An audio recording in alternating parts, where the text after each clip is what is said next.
সর্বশেষ যে লোকটা জান্নাতে যাবে তাকে আল্লাহ তাআলা জাহান্নামের আগুনে পোড়াতে পোড়াতে ছাই বানিয়ে ফেলবে। আল্লাহ বলবেন, জিব্রাইল যাও একটু দেখো একটা মাত্র সেজদা দিয়েছে আমাকে, এরকম কাউরে পাওয়া যায় কিনা। খুঁজে খুঁজে কাউরে পাবে না। আল্লাহ বললেন আবার দেখো, খুঁজে খুঁজে একজনকে পাবে, সামান্য ইমানের ছিটে ফোঁটা তার অন্তরে ছিল।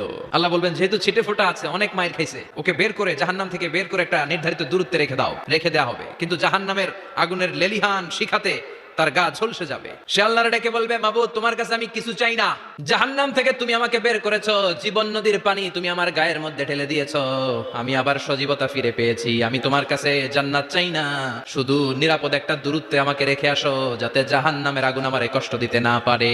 আল্লাহ জিব্রাইলকে বলবেন যাও এমন দূরত্বে রাখো যাতে জাহান্নামের আগুন ওরে কষ্ট না দেয়, রেখে আসা হবে। অনেকদিন সে ওখানে আনন্দে থাকবে, আল্লাহ শুকরিয়া করবে, সে মনে মনে বলবে বেঁচে গিয়েছি আমি। অনেকদিন থাকার পরে মনে মনে ভাববে বাইসা তো গেছি, কিন্তু নতুন করে একটু ট্রাই করে দেখি। আল্লাহ আগেই বলে রাখে আমি কিন্তু জান্নাতে যেতে চাই না। আল্লাহ বলবেন কি চাও?